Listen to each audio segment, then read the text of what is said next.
Okay, Frest. I just don't get it. How are we supposed to understand this? In Lecture Hall B, the final bell doesn't just signal class, it signals the rules. Inside, we were students, obedient and measured. Outside, the air shifted, the world began calculating our proximity, and suddenly, falling for her wasn't a distraction, it was an act of defiance. This is the story of how love became a rebellion, quietly starting in the back row, beneath the hum of fluorescent lights and the watchful gaze of authority. The dust suspended in the afternoon light looked less like floating particles and more like a static cage trapping us in the suffocating silence of Lecture Hall B.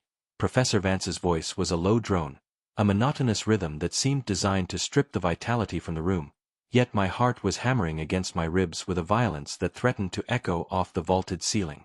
I was not merely a student in that moment, nor was I simply a name etched onto the semester roster alongside 30 others.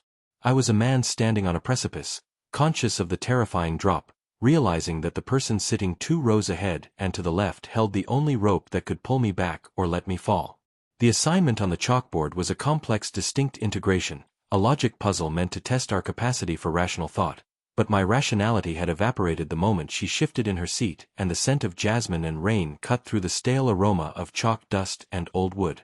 "Mr. Thorne," Vance said, his voice cutting through the haze like a scalpel. The room went dead silent. The kind of silence where you can hear the hum of the overhead lights and the scratching of a solitary pen stopping mid-stroke. In narratives of academic triumph, this is the hero moment where the protagonist stands, delivers a brilliant answer, and secures his future. But this is not that story. This is the story of the silence between the question and the answer, the heavy, viscous pause where the world tilts on its axis. I stood up, the wooden chair legs scraping harshly against the linoleum, a sound that felt like a scream.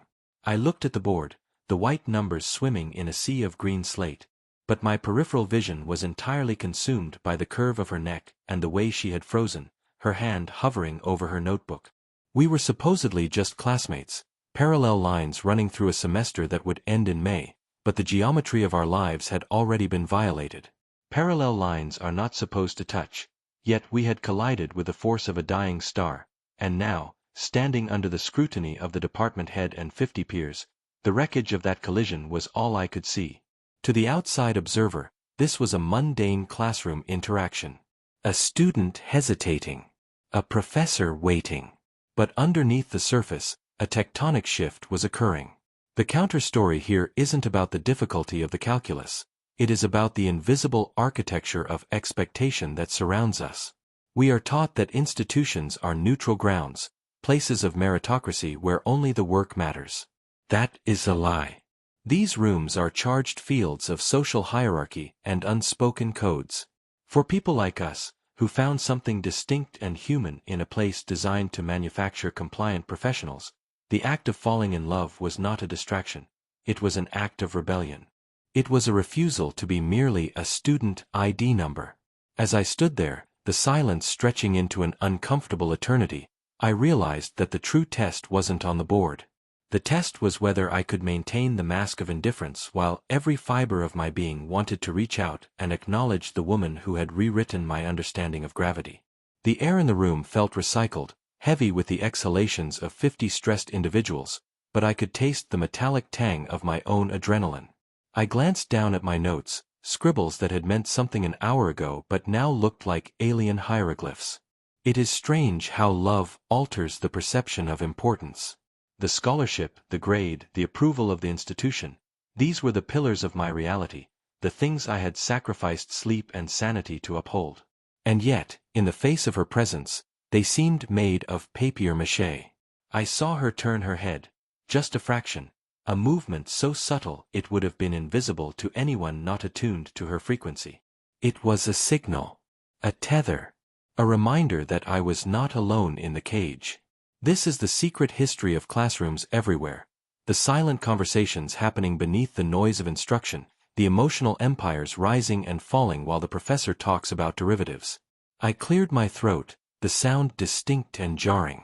I was supposed to answer the question about the integral. I was supposed to perform. But the counter-narrative demanded truth, even if it was silent. I spoke, not to the professor, but to the air, giving an answer that was technically correct but delivered with a tone of defiance that suggested the question itself was irrelevant. As I sat back down, the release of tension was palpable, not just in my own shoulders, but in the slight relaxation of hers. We had survived another moment of exposure. The lecture resumed, the world started spinning again, but the hook was set. We were no longer just classmates sharing a roster. We were co-conspirators in a reality that defied the syllabus, navigating a minefield where one wrong step could detonate our carefully constructed lives. This wasn't just a crush, it was a revolution beginning in the back row of Lecture Hall B, and the world was entirely unprepared for what we were about to become. The silence of the university library at dusk was a heavy, curated thing, smelling faintly of lemon polish and decaying paper, a sensory reminder that we were guests in a house built by men who never imagined us walking its halls. The adrenaline of the lecture hall had faded, replaced by the familiar, low-level hum of vigilance that defines the existence of the minority in spaces of elite academia. We sat at a corner table, separated by a stack of textbooks that cost more than my father's first car, pretending to study while the world outside the window turned a bruised shade of violet. This specific quiet was not peaceful, it was expensive. It was the sound of the meter running on a debt we had not incurred but were contractually obligated to repay. This is the phenomenon often whispered about in hushed tones at family gatherings or debated in sociology seminars, but rarely felt with such visceral acuity as it is when two young black students realize they are falling in love amidst the ivy and the stone. They call it the black tax, but that label is deceptively simple. It implies a mere financial transaction, a portion of one's earnings sent home to support a village, but the reality is far more invasive. The tax is the emotional interest compounded daily on the principle of our existence. It is the extra split second taken to calibrate the tone of voice before speaking to ensure one does not sound aggressive. It is the meticulous grooming required to signal safety to strangers in an elevator. It is the exhaustion of being a representative for an entire demographic every time you raise your hand in a seminar. And as I watched her turn a page, the light from the brass lamp catching the severe angle of her jaw, I realized that falling for her would trigger an audit we might not survive. We were operating under a set of unwritten bylaws, an open loop of expectations that demanded we answer 3 specific questions before we could even consider the luxury of personal desire. This open loop was the architecture of our survival. The first lesson we had to master was the defense of excellence. We knew, without ever explicitly stating it, that mediocrity was a privilege we could not afford. To be average was to be invisible, or worse, to be a confirmation of a negative statistic. We had to be undeniable. This meant that every essay, every exam, and every public interaction had to be a fortress of competence. But the counter-story, the truth that the pamphlets don't tell you, is that excellence is a lonely, cold place to live. It is a suit of armor that you can never take off, and when you try to embrace someone while wearing it, all you feel is the metal. I looked at her, really looked at her, and saw the fatigue behind her eyes that mirrored my own. She was maintaining the defense of excellence, holding her spine rigid against the back of the wooden chair, performing the role of the perfect student even when no one was watching. It was a heartbreaking discipline. The second component of our open loop was the art of the code switch. This was the lesson of duality. We had learned to fragment our souls, keeping the vibrant, authentic parts of ourselves hidden in the pockets of our specialized vernacular, only to be brought out in safe houses or dorm rooms with the door locked. In the library, we spoke in the Queen's English, enunciating our vowels with surgical precision, participating in the theater of assimilation. But this constant translation is a tax on the spirit. It creates a dissonance where you begin to question which version of your voice is the real one. To love her meant threatening this delicate balance. If we became a we, if we allowed the raw, unedited versions of ourselves to merge, we risked losing the carefully curated personas that granted us access to this world. Love is, by its nature, an unveiling, a stripping away of pretenses. But for us, stripping away the pretense felt like disarming in a war zone. The tension in the air between us wasn't just sexual chemistry. It was the terrified recognition that we were the only 2 people who knew the secret codes to the other's vault. Finally, there was the lesson of the receipts. This was the logical endgame of the tax. We were taught that if we worked twice as hard, kept our heads down, and gathered enough proof of our worthiness, the degrees, the accolades, the endorsements, we could eventually buy our freedom. We could purchase a reprieve from the judgment. But as I watched her trace a line of text with her finger, I began to suspect that the receipts were a lie. No amount of accomplishment would ever fully satisfy the debt. The tax was infinite. This realization hit me with the force of a physical blow. If the game was rigged, if the tax could never be fully paid, then the only logical rebellion was to stop paying it. The only true defiance was to steal moments of joy, of connection, of irrational, inefficient love, right under the noses of the debt collectors. We were not just classmates studying for a final. We were two people standing on the precipice of a decision to embezzle happiness from a system designed to keep us emotionally bankrupt. The tension that vibrated through the table wasn't just about whether we would kiss, it was about whether we were brave enough to default on the expectations of the world and choose each other instead. The fluorescent lights of the university library hummed with a sound that felt suspiciously like judgment, a low-frequency vibration that seemed to burrow into the base of my skull. It was 2 a.m, the witching hour for overachievers, where the air in the main reading room grew thick with the collective anxiety of 100 students trying to outrun their own mediocrity. But my race was different. I was not merely running toward a grade, I was running away from a stereotype. For years, I had cultivated excellence not as an ambition, but as a fortress. This was the defense of excellence. It was the belief that if I constructed a resume so unimpeachable, a vocabulary so precise, and a posture so unyielding, I would be safe from the world's casual dismissals. I believed that perfection was the only currency the world would accept from me without checking for counterfeits. So, I sat there, my spine rigid against the wooden chair, arranging my notes with the precision of a surgeon preparing for an operation. Every highlighter stroke was a reinforcement of the wall I had built around myself. I was the architect of my own invulnerability. Across the table, he sat in a sprawl that defied all the unwritten rules of academic decorum.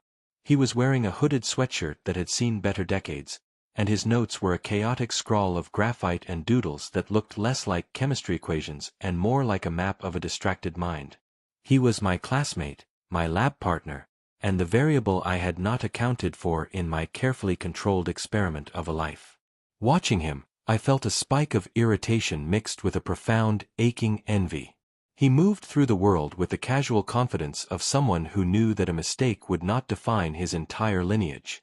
If he failed a test, he was just a student who hadn't studied enough. If I failed, I was a confirmation of a bias, a statistic, a disappointment to ancestors who had bled for my right to be in this room. That is the burden of the defense. You are never just yourself. You are always a representative. I looked down at my notebook, the ink perfectly aligned, the margins justified, and realized how heavy the armor had become. It was exhausting to be bulletproof. He looked up then, catching me staring.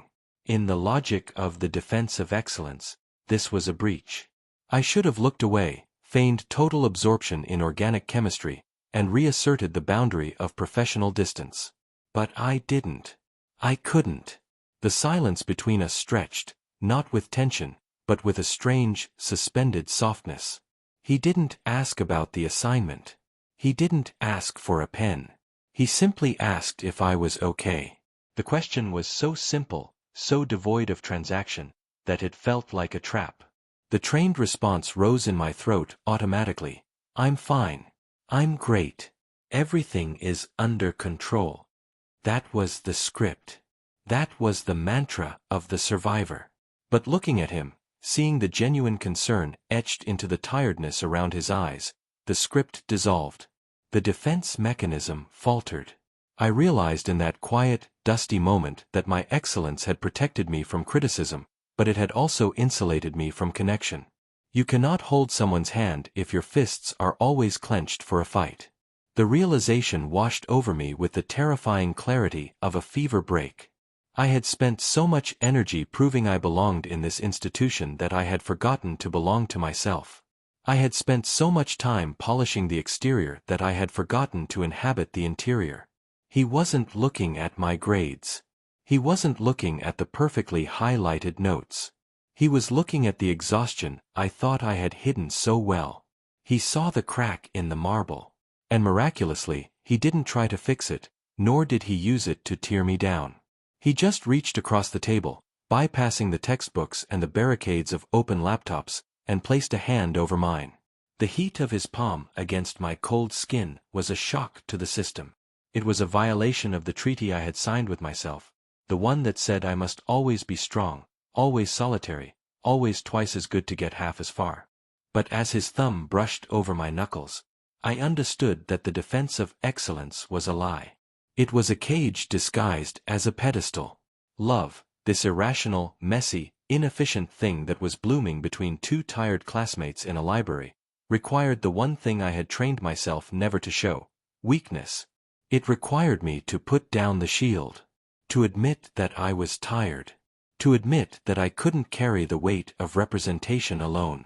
In that library, surrounded by the towering stacks of knowledge, I learned the most important lesson of all. Excellence might command respect, but only vulnerability commands love. And for the first time in my life, I didn't want to be respected. I wanted to be held. The university cafeteria was a chaotic symphony of unchecked aggression, a cacophony of clattering trays and shouting voices that ricocheted off the industrial concrete walls. Yet I sat in the center of the storm, engaged in the silent, violent art of modulation. This is the second pillar of survival I had erected long before I knew his name, a mechanism known as the internal volume knob. If the defense of excellence was the shield I carried, the volume knob was the filter through which I breathed. It is a precise, exhausting calibration of self that minorities in majority spaces perform instinctively, a constant twisting of dials to ensure one is never perceived as too loud, too angry, too emotional, or too much. I watched my classmates throw their heads back in raucous laughter, their bodies taking up space without apology, their voices booming across the tables with the entitlement of those who have never been told to shrink. They existed at maximum volume, broadcasting their thoughts on a wideband frequency that expected to be received. I, however, existed in mono, compressing my dynamic range into a frequency that would not disturb the delicate sensibilities of the institution. I smiled politely at a joke I did not find funny. I nodded agreeably at a comment that was mildly offensive. I kept my hands folded in my lap to avoid the perception of aggression that accompanies animated gesturing. It is a theft of the spirit, this shrinking. It is a tax paid in increments of silence, a slow erosion of the self until you are nothing more than a palatable reflection of what the room finds comfortable. I was an audio engineer of my own soul, constantly monitoring the levels to ensure the red light of danger never flickered. But then he sat down. He did not ask for permission, nor did he slide into the seat with the tentative hesitation of an acquaintance. He arrived with the gravity of a planet entering orbit, placing his tray down across from me, and effectively severing the connection I had been maintaining with the polite society around us. The air between us shifted instantly. He looked at me, not at the mask I had carefully constructed for the benefit of the group project members to my left, but at the tired woman beneath the modulation. He saw the tension in my jaw, the way my eyes didn't quite match the polite curve of my mouth. He saw the volume knob turned all the way down to a safety setting that was suffocating me. He leaned in, ignoring the chaos of the lunch rush, creating a pocket of silence that felt both dangerous and divine. He asked a simple question about the assignment, but the subtext was a dismantling of my defenses. He spoke to me in a register that required me to drop the facade to answer. In the presence of the others, I was performing competence. In his presence, I was invited to perform authenticity. It was a terrifying proposition. To turn the knob up, to allow my voice its full resonance, to allow my laughter to originate from the belly rather than the throat, was to risk the label of being disruptive. But love, I was learning, does not care about the comfort of the audience. He made a joke, something dry and specific to a conversation we had shared days ago in the margins of a notebook, and it bypassed my internal censor completely. I laughed. It was not the polite titter I used for professors. It was a loud, unbothered sound that drew eyes from the neighboring tables.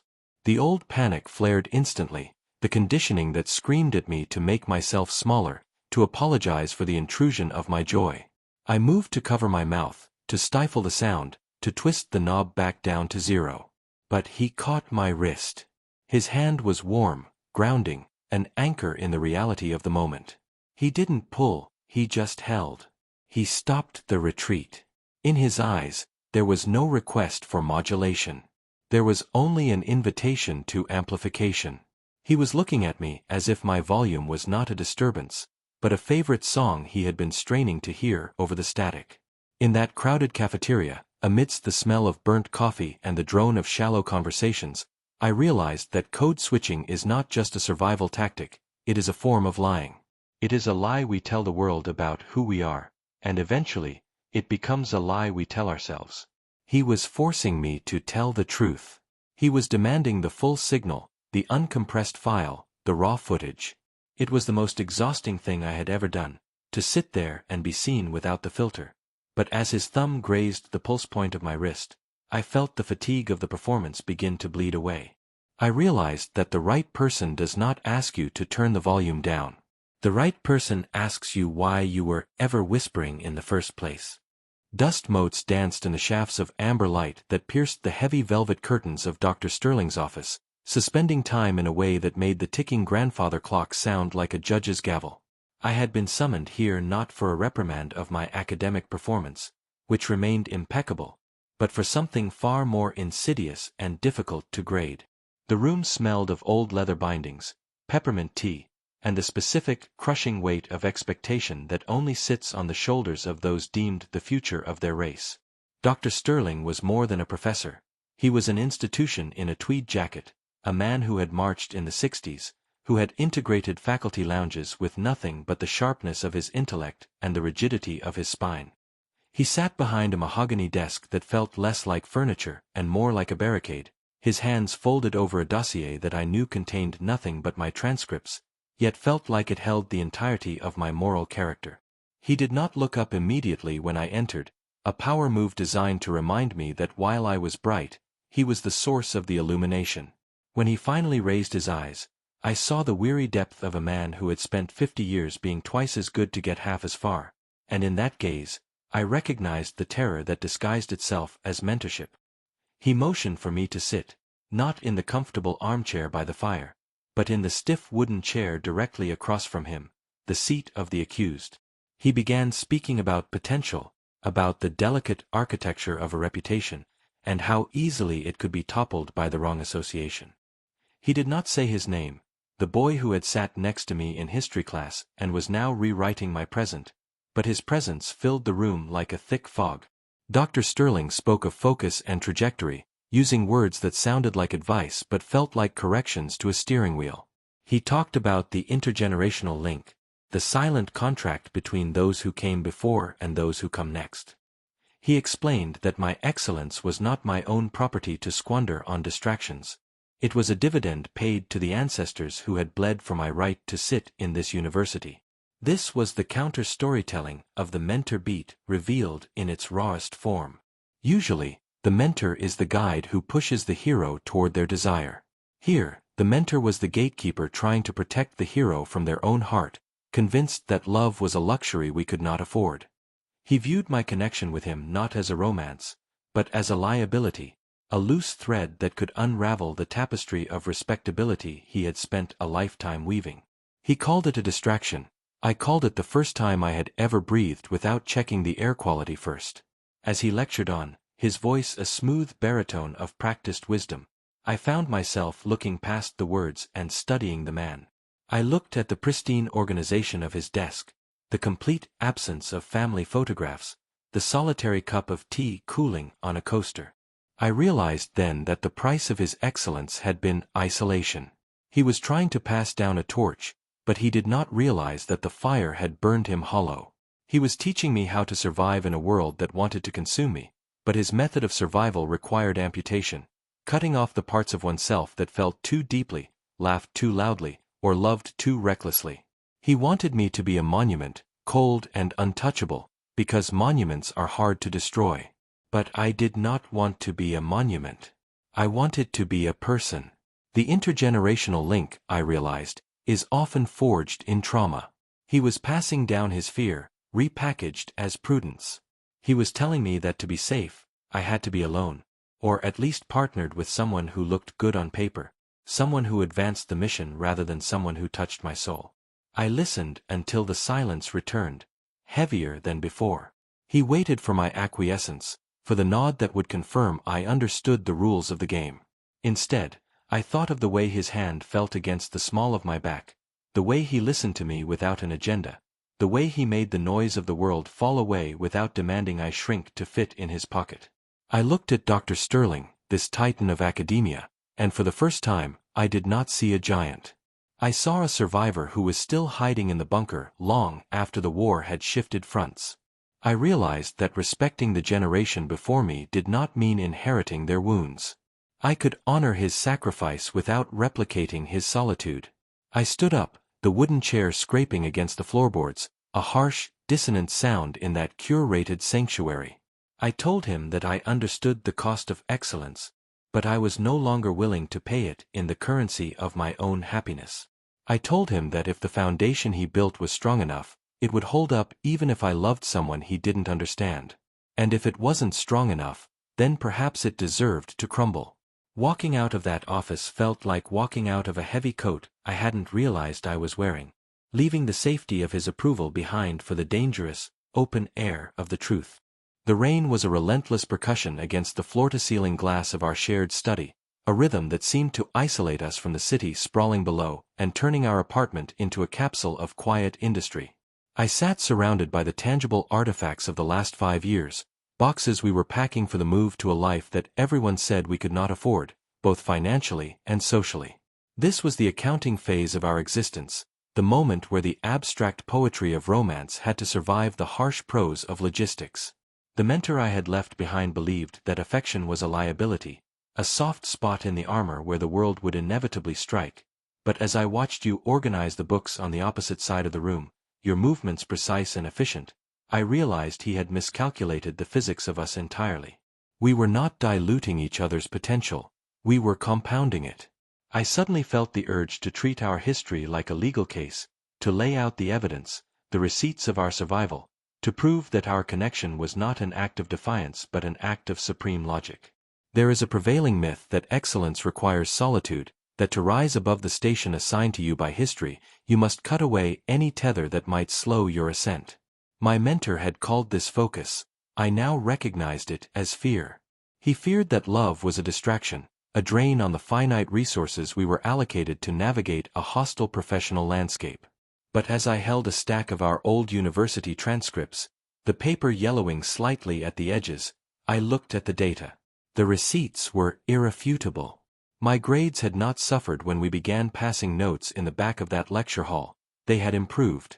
When the pressure of the black tax threatened to crush me, the demand that I be perfect just to be considered competent, you did not add to the weight.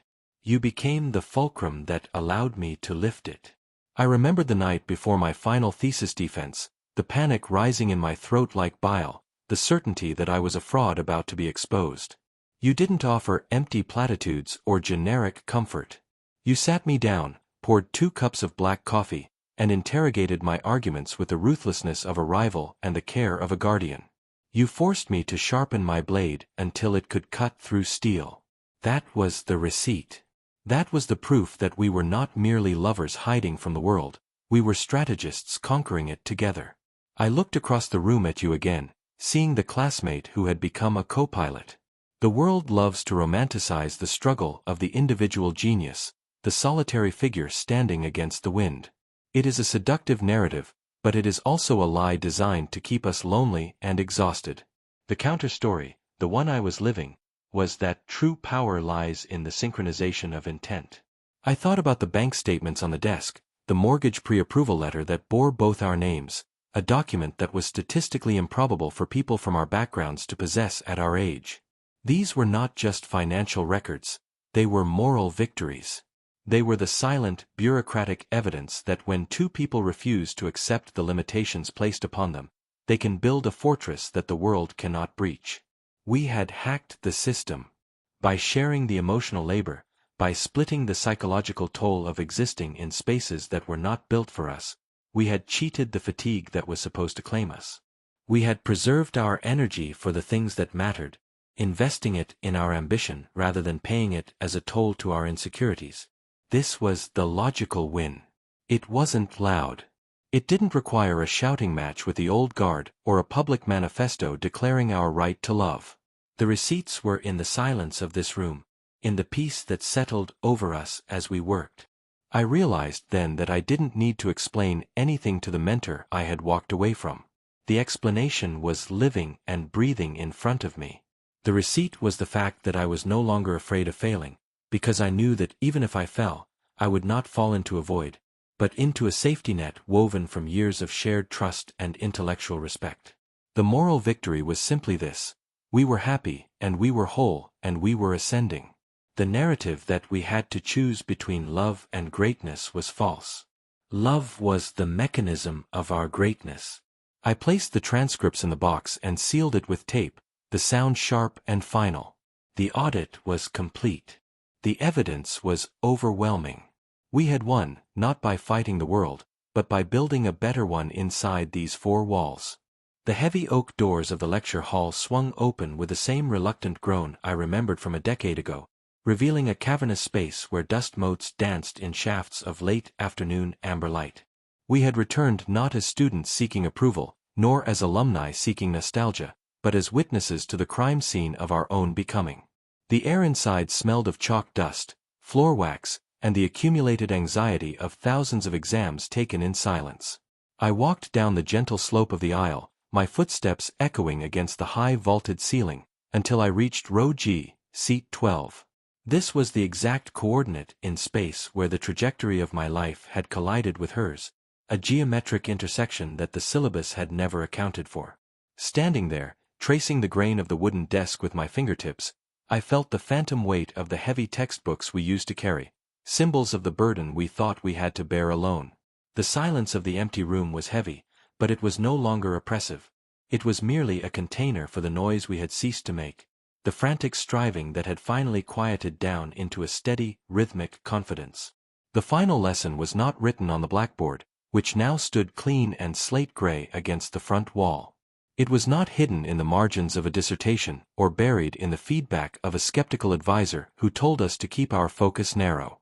The lesson was standing right beside me, looking up at the stained glass windows with the same fierce intelligence that had terrified me when we were 20 years old. I looked at her, really looked at her, in the quiet of that academic sanctuary. The fluorescent hum that used to soundtrack our study sessions was replaced by the stillness of accomplishment. We had spent so many years believing that the narrative of our lives was a solo performance, that to succeed as black academics and professionals meant we had to excise any distraction, specifically the distraction of deep emotional entanglement. We had been sold a story of scarcity that suggested there was only room for one of us at the top, and therefore, to love a peer was to sleep with the enemy. But as she turned to smile at me, the light catching the silver that was just beginning to thread through her hair, I realized how wrong the world had been. The counter-story was not that we succeeded despite our love, but that we survived because of it. The institution was designed to isolate us, to make us feel singular and exposed, like solitary trees on a windswept plain.